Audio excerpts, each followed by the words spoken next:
Forum.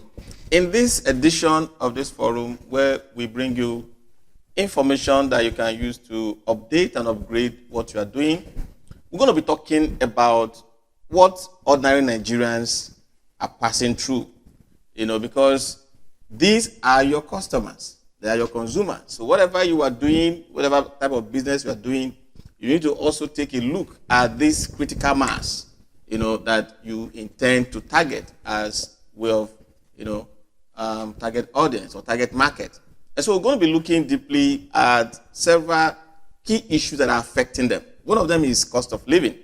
And I have, of course, our erudite GMD in the person of Mr. Godfrey Ajayi Sunday, the GMD for G Consulting International Services, that offers you consulting services on how you can grow your business, how you can access finance, how you can, assess networking opportunities, how you can assess market expansion opportunities.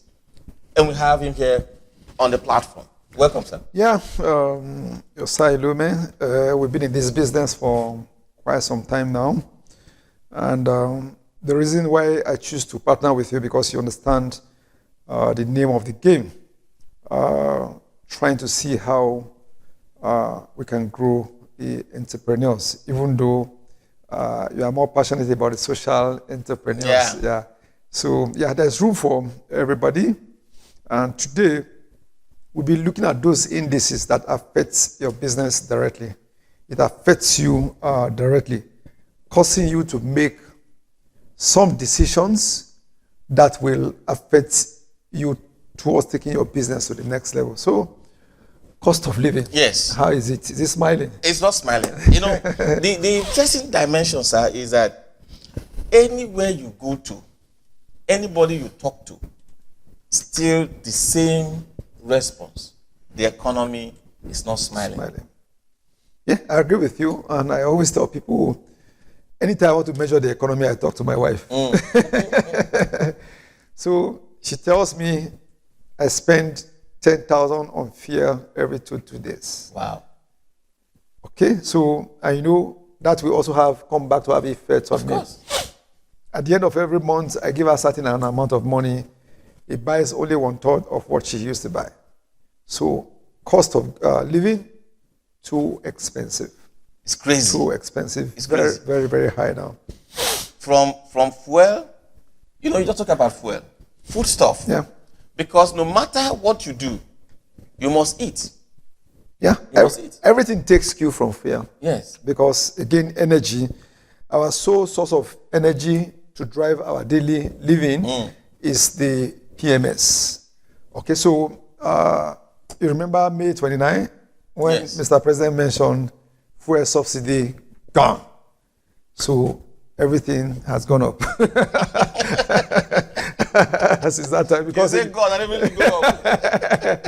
So of course it will have to go up because again, the farmers in the village, they have to move in their produce. Routes are so bad. So once that single element goes up, the cost of production also goes up. Because for those manufacturing, they rely on diesel. Okay? And diesel, as at the time, May 29 this year, diesel was hovering around 600. Today, we're talking about diesel at about 1,200. Wow. So that cost has gone up. Cost of PMS has gone up also. And when it's going up, it's not going to the air. It's hanging somewhere. Yeah, I traveled recently to Edo State. And what I saw there, there is, in my locality, there is a popular big supermarket that, you can afford to wait. When you get there, you buy everything that you need. And what I saw that the place was scanty. Wow. It was scanty. So I was asking them, what's the problem? They don't even know what is happening to them. So cost of living up to the village level. I was in the village, spent about 3 days there. I know, of course, the village is still a little bit cushioned because, again, they do a lot of backyard, homestead, farming, and all this. So they're able to get their food direct. But when they now come out to buy other consumables, they have to pay the real price. So, and what we discover about the cost of living is that, I also traveled to Benin, and they told me that the cost of living in Benin is high. So you realize that most urban centers, Abuja, Lagos, Port Harcourt, Yes. Kano, the cost of living is always higher in those because they are far away from The rural the areas. rural areas. Okay, so by extension, if you want to marry that to the MSME, you'll see that, okay, whatever you're paying, the staff can no longer take them home. Okay, so what do you now do? You have a situation where, in the last 1 year, you have to have cost to add something to the salary of the staff. of the staff because the cost of living is going up. And one of the major area where they are spending their money is in the area of transportation. And of course, they have to go to the market to also go and buy foodstuff and all these things. So all this cost of living is having a direct impact on the MSME because the staff that are involved are the money that you pay them is no longer enough to take them home. So really, what do we do? Yeah, so is a very, very dire situation because outside of, the cost of the human resources, the cost of raw materials, whatever you are into, you are expected to buy certain consumables. You are expected to buy, certain material that you use to produce your, you need to engage in your production, whatever you do. Whether it is even services you are rendering. For instance, you are an event planner, all right? You need to buy decor items, decoration items. You need to buy, things that you will use for souvenirs, so every aspect of your business processes has also taken a hit. Yeah, so that's where you talk about forex now. Yes. You talk about cost of energy, then you now talk about forex. Because again, two things, there are things you source locally, and there are some things that you have to source internationally. So those two things that determine the cost of all those things are energy, and of course you talk about the forex itself. Again, the forex itself has taken a wide goose chase over a period of time. So again, for us to be able to tackle that as MSMEs, housing, okay? In a place like Abuja, where we are broadcasting from, you have a situation where, for example, they say in Lagos, for every VI, there must be a Morocco, okay? So for every highbrow, there needs to be... So for every Maitama, there is a Maitama extension. No, it's a papi. So, but you discover that in a city like Abuja now, the demolition rate is springing up. Lagos is even worse now. Okay, so you discover that those feeder locations that are supposed to serve those highbrow area is not available again because they are being demolished. They are being demolished for the highbrow. So because there are, when you have a cleaner, for example, your office cleaner, or you have your office security, he cannot afford to live in the same vicinity because of considering how much you're paying him. So this is now talking to government.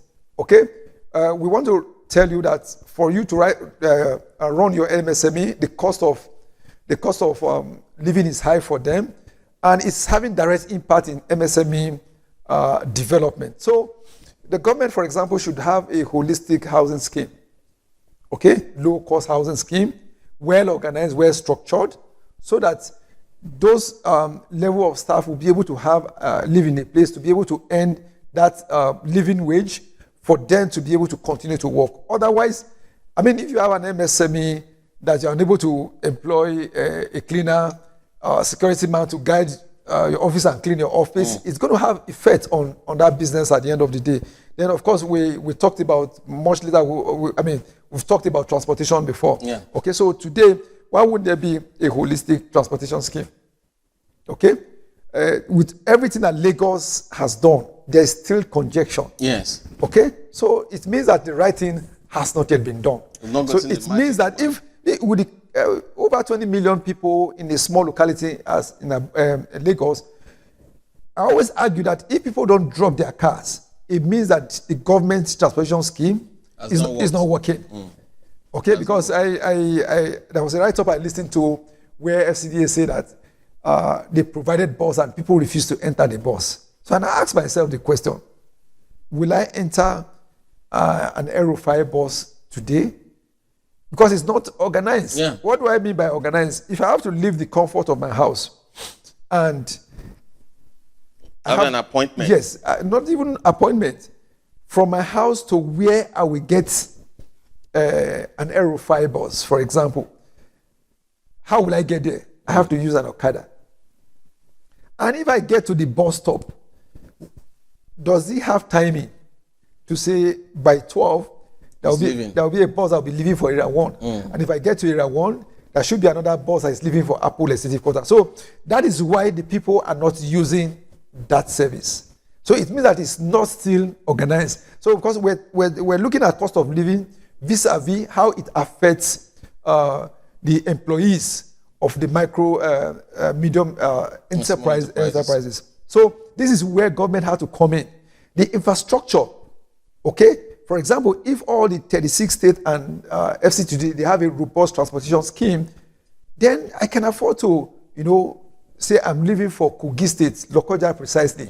There should be a bus or a small vehicle or a train that will leave by 12. And I know that by 2, I will get to Kogi, Lokoja. And once I get to Kogi, there will be a interconnecting, this is that will take me to my location. So the government, this is where the government needs to come in now to look at cost of living vis-a-vis how they will be able to help the MSME to remain in business and be able to do well. Of course, maybe you speak on the health sector. Yeah, the healthcare side. For every MSME, for me, what is just running through my head is because we are all practitioners in this. We're all together in this thing. We're all facing these whole challenges. We are beginning to learn how to, like the GMD talked about in the first session that we had, how do we cut our costs? For me, that is all what is going around in my head, because the cost of living is becoming unbearable. But we have to remain alive, And one of the things that will even keep us alive is the healthcare industry, the healthcare sector, all right? Because, again, we are in this country where mosquito is trying to, it's competing. It's competing with you in your own house, whether you open the windows or you don't open the windows, it's looking for a way to come in, So we have issues where the healthcare sector is becoming very paramount, of course, in every economy. But the challenge, like you talked about the FX, today, some antibiotics now are becoming so expensive that you cannot even afford them. Antibiotics that they were buying previously 1,000 naira is becoming 7,000, 8,000 naira. Yeah. So how do you cope with all this? The painful thing is I lost a friend who is a CEO and entrepreneur. From ordinary malaria. Because the healthcare system is not very robust. It's not holistic. Today, courtesy of my wife, I am in the HMO NHIS scheme. So I want to go to the hospital. Anytime I fall sick, I'm happy to go to the hospital to go and spend that money that my wife has contributed. So, but that my friend, purely private sector driven, most rather than the procedure it takes you to go to the hospital, the amount of money you're going to spend, and all these things, led this guy to stay back at home, and he died from malaria. Wow. So if, for example, today now, I had cost to go and train NHIS in Dubai, and I mentioned to them, what's your enrollment rate? And they said, look, a lot of factors determine that. Today, in Singapore, once you're born, automatically you get a health insurance card that qualifies you from that age 0 to begin to attend to the hospital, and you're making contribution, little contribution, because insurance thrive on premium payment, and that premium payment I've discovered is not so much.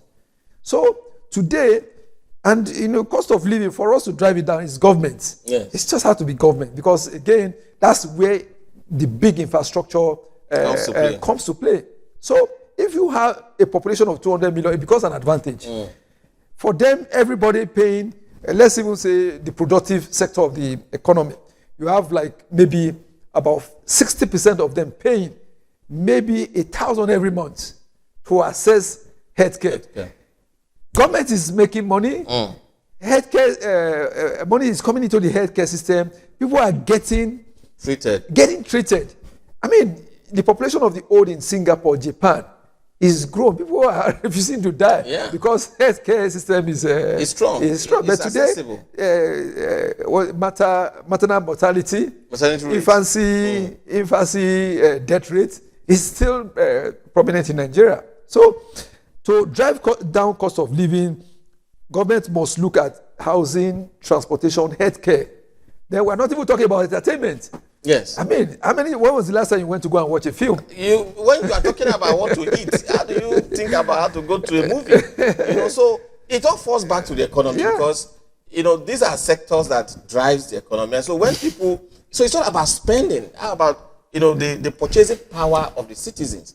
When some of this, the infrastructure you talked about is not available, the healthcare system is not available, some of these things that government ought to provide, some of these basic amenities, if they are not there, then it becomes difficult for the citizens to be able to have a very increased purchasing power. And if the citizens don't spend money, the economy continues to contract. Just as if the government don't spend, the economy contracts. So there needs to be a way that the government should, look into. Essentially, that's to do with infrastructure. Yes. Providing more houses, people will rent those houses at good rates. Providing a holistic transportation system, having a robust healthcare system. Then, once you get to that level, people now go and watch movies. Yes. People now go to recreation center. Then you are able to now achieve long life and prosperity at the end of the day. So, so the issue now becomes, what is the priority of the government? And that is where we will now talk about the cost of governance. Because if the priority of the government is misplaced, all right, that is where you have issues like you were mentioning before, where the government will go for an event with 1,000 plus delegates. I mean, who does that? In a foreign land. If they are moving to Abia now to go and spend that money, then it's okay. You understand? But you have to fly to Dubai that ban us from coming. Can't you even say that, okay, because if you don't ban us, we are not coming. We are not coming. I mean, these are foreign policies, diplomatic processes that you can use to get some wins for your country. Yeah. So Dubai has banned Nigerians from, for whatever reason. We understand that they have their own, what do they call it now? Integrity to put it. They have their own business to do. But again, you are dealing with a country like Nigeria, the most populous black nation in the world, and the largest economy in Africa, and you banned us without repercussion. And even when the president went there, and there were some form of conversations about, on banning Nigerians and smoothing relationship with Nigerians. When the president came out with that statement, they released their own statement saying, no, we have not gotten to that point. Yeah, so that's it. Where, the international community is not in haste.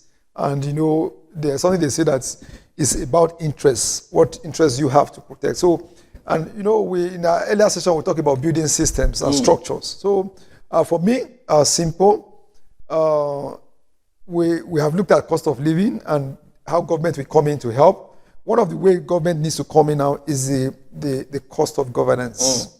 Cost of governance. And essentially, we looked at budget earlier, recurrent and capital expenditures.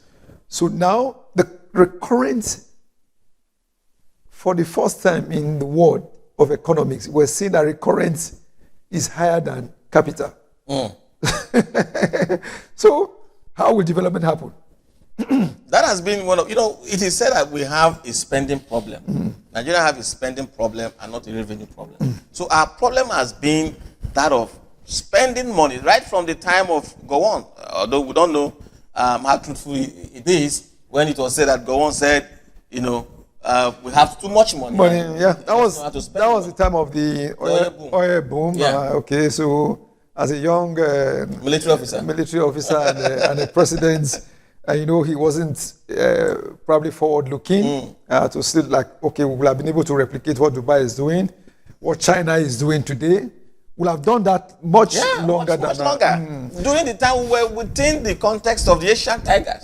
We were all rated the same as developing economies. Yeah. So having a recurrent budget, thank God that this present government has been able to marry recurrent versus the capital budget.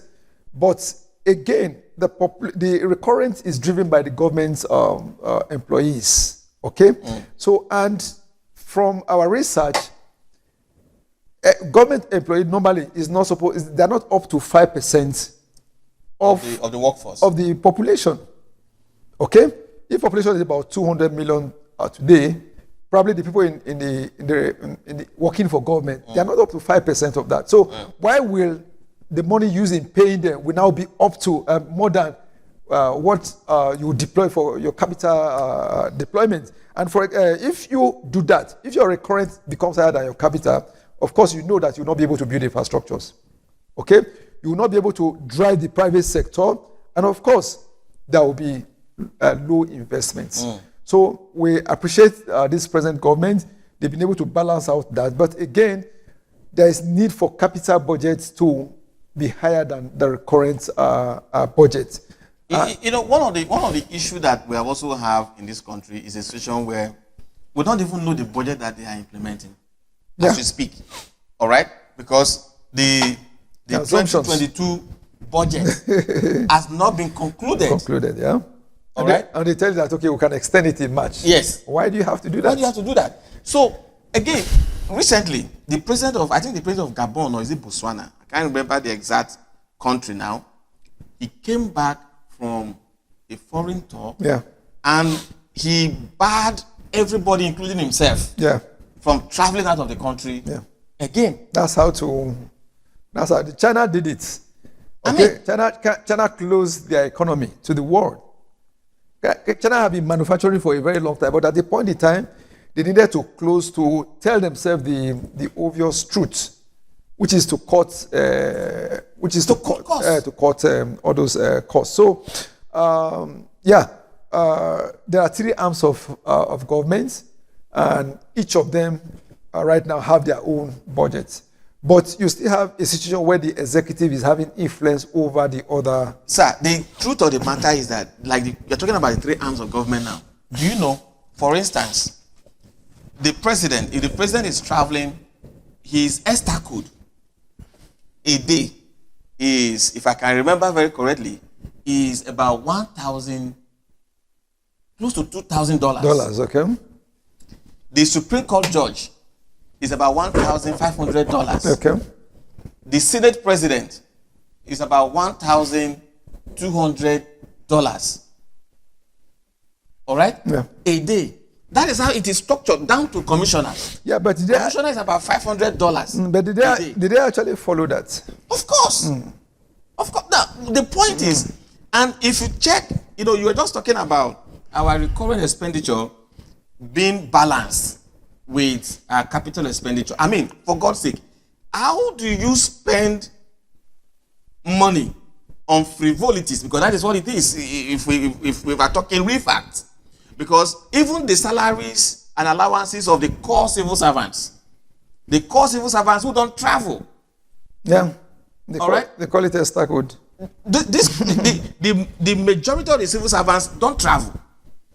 Yeah. It happens as I mean, I don't know how they generate flight tickets. And, my point is that it is these top government functionaries that have a chunk of the expenses in that recurrent expenditure. Yeah. Why? Because these recurrent expenditures are made up of these ESTA codes. Yes. I don't know if you're getting me. Yeah. For instance, the Senate president. Let's take the Senate president, for instance. The Senate president might travel not less than 60 days in a year Yeah. out of the country. Okay. Now, multiply 60 days by about $1,500 or $1,400. That's where That is just the obstacle. It's not other expenditures that the flight ticket, the hotel accommodation, and other expenses. Yeah. Just for the senators. And of course, you have other senators, you have other principal officers of the National Assembly. Then you come to the judiciary, the same thing. You go to the executive, the same thing. So you have a situation where you have over 200 persons within an extra code of, like, let's say, average of $1,500, spending average of 30 days outside the country. I mean, yes, outside the country. Yeah. How many people come to Nigeria like that? How many people come to Nigeria like that? Canadian government official coming to Do you Nigeria. understand? Come to Nigeria. So you multiply 1,500 by 200 by 30 days. That tells you how much that we're expending So for travel. in reality, do we need those journeys? We don't need them. And so the question is, because we're talking about cost of governance. Yeah. The question is, why can't the president streamline? We're not saying, okay, because we're in a global economy now, we're in a global world, all right? Globalization, makes it expedient that, okay, we must relate with other countries, we must travel, we must network. Fine. But why can't the president streamline the number of government officials that goes out to attend to this very important matter? It comes to this KPI that we talk about. We're going for climate change. Who are those relevant MDAs that should go? So must you carry that large volume? You can always do what is called TOT. Train the trainer or step down. Okay? 2-3 official goes. When they come back, they are mandated to step it down to the beautiful thing about some of these conferences is that you can even prepare your takeaways. Yeah. Before you go. Yeah, there was an interesting dimension to it where the governor of Edo State said that where he joined the conference virtually. Of course. It's possible. So that's also an option. You understand? We're in an hybrid world. Because if the internet system is working of course very well, send those other people, then get the other people to connect. Then you're making money from the use of the data and all this, locally and all these things. So again, the reason we're talking about this as a forum is just simple, so that we can get our economy right. Okay, we've talked about the cost of living. How for the average entrepreneur, they're spending the cost of living, the cost of doing business is so high for them. Then we're saying that, look, for government officials to be able to help us, they need to cut down the cost of governance. Yes. Okay, so everything that is being done should be in the budget. Budget performance should also be looked into. Exactly. So at the end of December 31st, we look at the budget performance. Okay, if it's 50%, of what was projected, then we ask ourselves what are the reasons. Then we look at the 3 arms of government.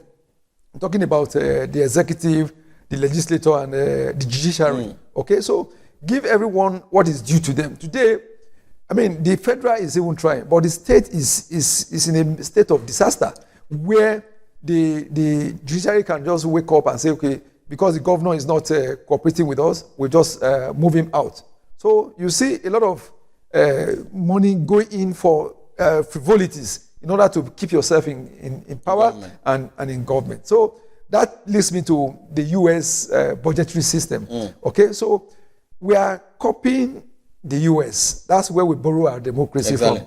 And you recall that recently, the former President Olusegun Obasanjo says, look, we have to do a homegrown democracy. What's your take on that?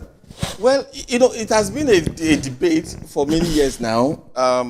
There are school of thought that says that we should consider, a homegrown form of government. But again, I see that as debate of convenience. All right, not willing to make the difficult decisions. Now, the truth of the matter is that the only form of leadership structure or governance structure that we have had as a people is fragmented. Because before the independence, all right? Yeah. We have the North. The parliamentary. We have the North. No, we're not even having, before independence, during the slave, I'm not talking about during the slave trade. I'm talking about before the slave trade. Okay. All right? We have a fragmented pattern of governance. Okay. In the North, for instance, it was the, what do you call it now, the magis, where one person, makes the decision for the community. And the other people follow. The other people follow. And the tax system was very robust at that time. Yes, the tax system was very robust because it was an autocratic system of government. Okay. It was an autocratic system of government where might is power. Then if you come to the South, it was more of a communal kind of governance. Okay. Where the oldest person, all right, like in my village, which was a bit more general in the South, where you have the oldest person being the leader and is supported by other cabinet members, subordinates, who discusses important matters, because the oldest person is like a ceremonial. So we had this ceremonial structure where the oldest person is at the top, but it has lieutenants that discusses important matters, engages with other communities, and comes up with decisions that they present to him, and he just supports it, and the community moves forward. All right, so it is fragmented, but if you also put them together, you discover that there is some form of democratic system around all that. Yeah, well, we're not talking governance today. We're just talking about the cost of governance. But again, some people have argued now. Yes, you have the Senate and the House of Rep. Can some school of thought is saying that, look, why can't we have one of them? Well, this is as like we're trying to solve our problem now. We borrow the democracy from the United States. From the United States. So why can't we look at what will benefit us and what will not? It's corruption. Okay. That is corruption. Because if you say you are borrowing, the question we need to ask ourselves: did we borrow it correctly? Okay. That is the question. No, the question I am looking at is the bicameral system. Yeah, the bicameral system. Government. Yeah. It's the same thing that the US is practicing. Yeah. And if we say that we borrowed the presidential democratic system of government from the US, okay, all right, then that is what we borrowed. The question is, except if we're not saying that, okay, the democratic system of government is not appropriate anymore, it's not sufficient anymore, then we can begin to have a debate and say, okay, do we change from democratic system of government to monarchical system of government or autocratic system of government? No, I think the argument is modification. I don't see any reason for modification. So part of the modification now is, okay, let us see it. Let's take one arm out. Yeah. Let me come this way, sir. Yeah. If you take one arm out, is that our problem? You mentioned what our problem is. We're looking at cost of governance. Yes. If you take one arm out, the cost of governance from that arm will be taken out. No, I will tell you that the same problem that has bedeviled us as a people will still be there, because the problem is not even the problem of cost of governance. Okay. It is a problem of corruption. Okay, so which we mentioned earlier. Yes, it is. So how do we now solve this hydra-headed? It is about we as a people. It is said that the nation begets the leaders that they deserve. Okay, so the police will say, look, we are part of the system. So if you accuse us of taking, you are still part of the system. Still part of the system. So the problem now is we need a savior, so to speak. Okay. All right. And who is that? We need a savior. Okay. That is the truth, because some people want to argue that the followers also have a role to play. We have come to a position where it is no longer in the hands of the followers, because I can tell you that majority, I don't have a figure yet, statistical figure I can give, but I know that majority of Nigerians don't even understand what leadership is about. Okay. All right? So is it a deliberate thing now by the elites? It could be. Okay. And that is why I'm saying we need a savior. Okay. In the elite, if you also check across the globe where you see some drastic changes, some revolutionary changes that have manifested, have taken place, it is usually driven by the elites. Okay. The poor masses, or the masses, let me not use the masses, the poor masses, the masses, which includes the middle, the average Nigerians, or the middle class and the poor class citizens, cannot engineer revolution. Because they have been impoverished. They have been impoverished. Okay, so this is another interesting discussion for another day. But as a CEO, you have to look at the governance structure that you are putting in place, where you don't allow other members of staff to make contribution. At the end of the day, the organization will end up not growing. Yes. Okay, so you need to operate a liberal system where you can harvest information from everybody, because that's I believe in the concept that everybody is important. Okay, so and for the elites today, Mr. Asai is saying that, look, this solution lies in your hand. It is. Okay, so a situation where you become larger than life, don't forget that if the poor don't sleep, you are not going to sleep. You are not going to sleep. If not, your children. They will not sleep. So, and that's why you see the US, in the course of trying to solve the problem of cost of governance, in their budgetary system, they have three ways they look at their budget. One is the discretionary, the other one is the mandatory, and the other one is the interest payment. So if we're actually looking and copying from the US system, we should copy. We should copy properly. We should copy right. That is the problem. Copy and paste. you just copy and paste without noting the key drivers. So that takes us to, as we try to round up this session, which takes us today where our elites, the legislator, are head bent on buying a car of 80 million, or is it? Or 108 or 180 million? 50 million on the average for an economy that is not buoyant. So, I mean, what justification? That brings us back to the issue of copying from the US.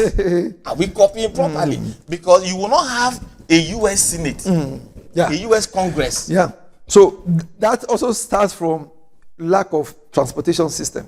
Because their argument is that, look, when we bought the Prado, you understand, we discovered that one or two of our members were shot. No, died in the Prado. Because they feel that it wasn't stable enough for the Nigerian roads, because they refused to budget for the road to be fixed. So you cannot, not that they refused to budget, sir. They budgeted. And they stole. And they stole it. They budgeted. How many years is Ibadan Lagos Expressway was budgeted for?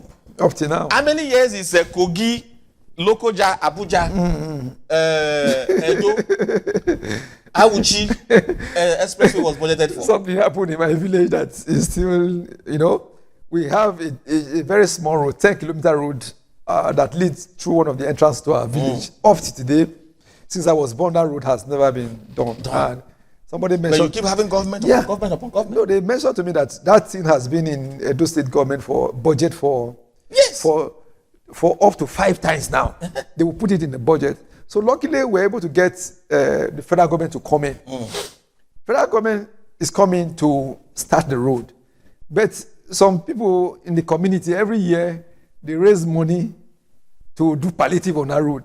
And this year, they have raised that money again. My argument is, look, this road... Government is using And I'm saying that, look, that is a no-go area. That's what they told me. Said that's a no-go area. So, talking about the elite conspiracy. Yes. So for me, in my last journey, I mentioned to you to Edo State. It was to visit the Ministry of Economic Budget and Economic Planning and the Ministry of Agric. And how does it work? The Ministry of Budget, they said, is what they call now. They are the one that put money in the budget. The Ministry of Agric is one implementing. So we will see the Ministry of Budget. Then we'll now go to Agric to go and show us the project that they are doing. So when we now got to agree, when we needed to visit, so we saw a vehicle came in and they said, look, they operate a central pooling system for their vehicle. So an MDA, if you require to use vehicle, you call Mega Connect. That's what they call it, which is an arm that has all the car for Edo State government. So they will volunteer a car to you to use for the period that you want. So the reason I'm bringing this up now is, look, innovation we mentioned is the name of the solution. So why buy a 150 million car every 4 years? You know, the painful aspect is that a legislator comes in this year, stays for 4 years. He's able to win the election again next year. Okay? You still buy then him you still buying him another car. So I have a problem. I have a problem with that. Sir, that is a problem. That is why I said it's not about the system of government. It is the people that is running the government. And then somebody will come and defend that position. It's you know, that is where we find ourselves, because, like you said, elite conspiracy. You know, and you know, there are key things that you have said here. Number one is, don't forget, for you that is an elite, a time will come where the poor people that you are running roughshod over them will refuse to sleep. And at that point, you yourself or your children will not also find sleep. So you must get this fact. And that's why we need patriotic elite citizens to come into power. We need people that understand leadership to come into power, to contest these elections. Fight the INEC.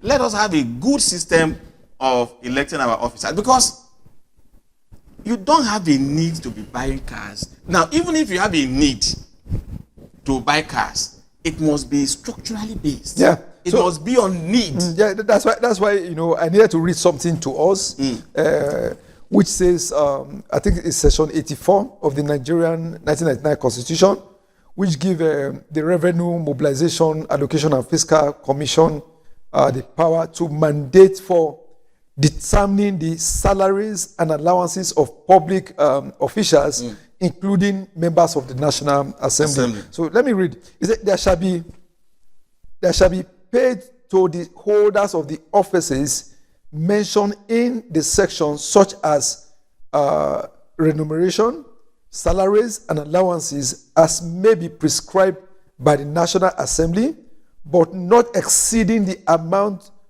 as shall have been determined by the Revenue Mobilization and Fiscal Commission. So if I go further, it says, and according to the report by the Revenue Mobilization and Fiscal Commission, it says a senator with annual basic salary of 2.02 million, for example, is eligible to a car loan of up to 8.1 million. So that brings me to the discussion about operational car and status car. Okay, so if you want a status car, the law says, take a loan to say this is your status car. Then if you want a operational car, let it come into a pooling system. Okay? There is operational car for the National Assembly. Yes. So that operational distance, if you need to go and visit an MDA for an oversight function, you use an operational vehicle. And I think that let me tell you something. You know, we were talking about the U.S. style of government and the U.S. budgetary systems and all that. Do you know that a senator, all right? Yeah. A senator withheld the promotion of all the military top brass in the U.S. for over 10 months. How did he do that? There are provisions in their constitution. Before the president will promote certain cadre of government officials, you will need to pass through the Senate. Okay. All right? Yeah. Now, when the president sent the list for these military cadres for their promotion, the senator refused to approve that list. And there's nothing the president can do. Nothing the president could do. He said until the president reduces the budgetary provision is making for certain sectors of the economy, that he will not release that list. And all the military top brass were not promoted for over 10 months. So the conclusion today, as we round up, we have mentioned that the cost of living is high. We mentioned the fact that the cost of governance needs to come down. And most importantly, we have talked about these cars that these senators want to buy. And today, I think we've been able to hit a solution to say, look, there are two types of cars. There are status car and there are operational cars. Yes. So for status car, if you want it, the law states how much you can take as a car loan. 8.something to million. be able to do that. Go and get your loan. Then if you want the operational car, it has to be in a pooling system where you apply and you get that. Rather than buy a car every 4 years, I think we found a solution today. And I think if you are listening to us and you are a policy maker, if from what you said or from what we said, if the poor don't sleep, there is no way the elites can sleep. And the earlier we begin to address all these issues today, and we're hoping that the MSMEs, if we're talking about governing a nation today, it also does to you being able to govern your own company, your own company. So at the end of the day, we'll have a good system. So you can round up this session. Thank you very much, GMD. It's been a wonderful ride. We thank you for being there. It's all about trying to bring information to you so that you can make better decisions and, of course, be aware of your environment. And the key takeaway for this session is the fact that we need to change our country. For the better. Yes, we need you out there that understands leadership, that understands, that this is our country and we all have to, put in the work to make it better. You have to be part of the political system, contest for elections, support those that are contesting elections, so that you can, if you don't contest, you can get an appointment. And thereby you can bring up some of this innovation we're talking about.